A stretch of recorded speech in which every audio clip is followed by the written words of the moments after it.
10 তারিখে আপনার আমার আমল, ঐতিহাসিক আমল কোরবানি। এটা কি কোরবানি? হাদিসের ভিতরে এসেছে ফরজ ইবাদতের পরে, ফরজ ইবাদতের পরে জিলহজ মাসের 10 তারিখে আল্লাহর কাছে সবচেয়ে দামি ইবাদত হলো কোরবানি করা। কোরবানি ফরজের পরে কোরবানির চাইতে ওই দিনের দামে কোনো আমল নাই। যেমন হাদিসের ভিতরে রাসূল বলেন, قال النبي صلى الله عليه وسلم ما عمل أحد من عمل يوم النار أحب إلى الله من إهراق الدم। রাসূল বলেন, ও আমার মায়া উম্মতের দল, জিলহজ মাসের 10 তারিখ তথা কোরবানির ঈদের দিন ফরজের পরে কোরবানি করার চাইতে আল্লাহর কাছে পছন্দনীয় আর কোনো আমল নাই। সবচেয়ে বেশি পছন্দনীয় আমল হলো আল্লাহর জন্য কোরবানি করা। কি করা? কোরবানি। কোরবানির চাইতে ওই দিন দামি আর কোনো আমল না।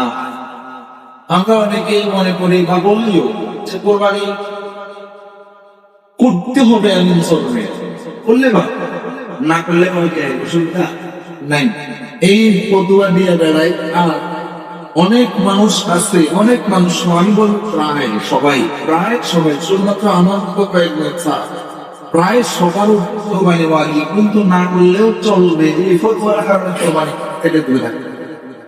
না করলেও চলবে, শুধুমাত্র এই একটা ফতোয়ার কারণে কোরবানি থেকে কি থাকে, দূরে থাকে। কয়েকটা দেখি যদি কোরবানি না করলেও চলতো। রাসূল মদিনায় কয় বছর ছিলেন? বলেন না, মদিনায় কয় বছর ছিলেন? 10 বছর। আপনার আমার নবীর নবুয়তে জিন্দেগি কত বছর? 23 বছর। 23 বছরের ভিতরে 13 বছর ছিলেন মক্কায়, 10 বছর ছিলেন কোথায়? মদিনায়। 13 বছর কি জিন্দেগি বলা হয়? 10 বছরকে মদিনায় জিন্দেগি বলা হবে। আপনার আমার নবী 10 বছর মদিনায় ছিলেন, একটা বছরও আল্লাহর নবী কোরবানি ছাড়েন না। প্রত্যেকটা বছর আল্লাহর নবী কোরবানি। বলেন তো দেখি, যদি না করলেও চলবে তাহলে রাসূল মদিনায় 10 বছর প্রতি বছর করলেন কেন? বোঝা গেল না করলে চলবে না, না করলে চলবে না, করতেই হবে, করতেই হবে। কাদের জন্য? যাদের উপরে কোরবানি ওয়াজিব, করতেই হবে। না করলেও চলবে, এটা হলো অনেক নফল ইবাদতের ক্ষেত্রে, মুস্তাহাব ইবাদতের ক্ষেত্রে, সুন্নতে জায়েদার ক্ষেত্রে তাও না করলেও চলবে। ওপেনলি এই ধরনের কথা বলার কোনো সুযোগ না। কিন্তু কোরবানি মুস্তাহাব কিংবা সুন্নতে জায়েদা কিংবা নফল নয়, কোরবানি এটা হলো ওয়াজিব। কোরবানি কি ওয়াজিব? যাদের উপরে কোরবানি ওয়াজিব তারা না করলেও চলবে না, করতেই হবে। কি করতে হবে? করতেই হবে। এই ধরনের আওয়াজ যদি পাড়ায় পাড়ায়, মহল্লায় মহল্লায় আমরা দিয়া বেড়াই, আর যদি আমাদের মহল্লায় কাদের উপরে কোরবানি ওয়াজিব, কার কাছে পর্যাপ্ত পরিমাণ টাকা আছে আমরা ঠিকই জানি। যারা কোরবানি ওয়াজিব হওয়ার পরেও বিভিন্ন অজুহাত দেখাইয়া, সমস্যা দেখাইয়া কোরবানি করে না, এদেরকে যদি সামাজিকভাবে চিহ্নিত করে একটা একটা ধরে পরিবর্তন করি, দেখবেন সব কি হয়ে যাবে, সোজা হয়ে যাবে। সব কি হয়ে যাবে, সোজা হয়ে যাবে। কিন্তু আমরা তা করি না, আমরা তা করি না। যদি আপনারা তা করি, সর্বপ্রথম দিকটা আমাদের নিজের গায়ে পড়েন। কোথায় পড়বেন? নিজের গায়ে পড়েন। ভাই বলতেছিলাম, কোরবানি না করলেও চলবে এখন নয়, করতেই হবে, করতেই হবে। কোরআনে কারীমের ভিতরে আল্লাহ বলেন, ওয়াতলু আলাইহিম নাবা ইবনি আদম إذ قربا قربانا فتقبل من أحدهما ولم يتقبل من الآخر قال لأقتلنك قال إنما يتقبل الله من المتقين।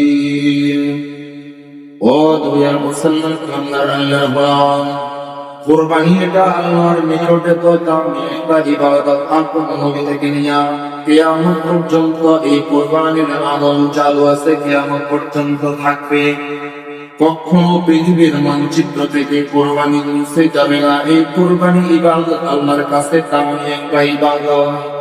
আল্লাহ বলেন, আদম নবীর সন্তানেরাও কোরবানি করছিল, নূহ নবীও কোরবানি করছিল, ইব্রাহিম নবীও কোরবানি করছিল, শীষ নবীও কোরবানি করছিল, মুসা নবীও কোরবানি করছিল, ঈসা নবীও কোরবানি করছিল, আপনার আমার নবীও কোরবানি করছিল, আমরাও করতেছি। কিয়ামত পর্যন্ত যতগুলা মানুষ আসতেছে আসবে, সবগুলা মানুষ জমি জমি কোরবানি করতেছে করবে। তবে নিয়মের মধ্যে একটু পার্থক্য আছে। আগের যুগের কোরবানির নিয়ম ছিল একরকম, আমাদের যুগের কোরবানির নিয়ম হলো কি ভিন্ন।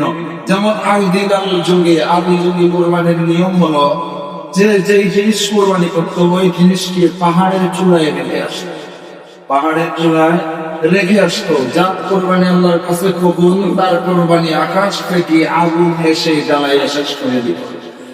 আর যার কোরবানি জ্বালাইতো না, তার কোরবানি কি হইতো না, কবুল হইতো না। চিন্তা করেন তো দেখি, যদি আমাদের বর্তমান যুগীয় আদি যুগের ওই নিয়মটা প্রচলন থাকতো, আমরা কি লাভবান হইতাম না ক্ষতিগ্রস্ত হইতাম? আমরা কি লাভবান হইতাম না ক্ষতিগ্রস্ত হইতাম? ক্ষতিগ্রস্ত কেমন ক্ষতিগ্রস্ত? সন্তান বাবারে পাপ করে রেখো, সন্তান বাবারে পাপ করে রাখতো না, ছোট ভাই বড় ভাইয়ের খাই রাখতো না, সমাজের একজন মানুষ আর একজন মানুষের সম্মান করতো না। কারণ তোরে কি সম্মান করবো, তোর কোরবানি তোকে বলো নে, এই যে দেয়, এই যে দেয়। আরো অনেকগুলা ক্ষতির সাইল আছে। যেমন যদি জ্বালাইয়া দিত, আমরা কি কষ্ট খাইতে পারতাম?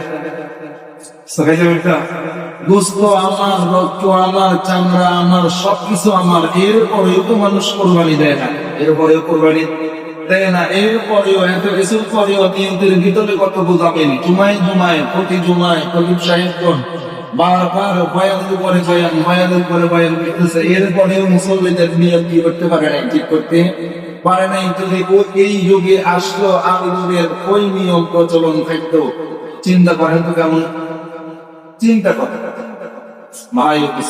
বলতেছিলাম কোরবানির নিয়ম পৃথিবীর আদি যুগ থেকেই কোরবানি হয়ে আসছে।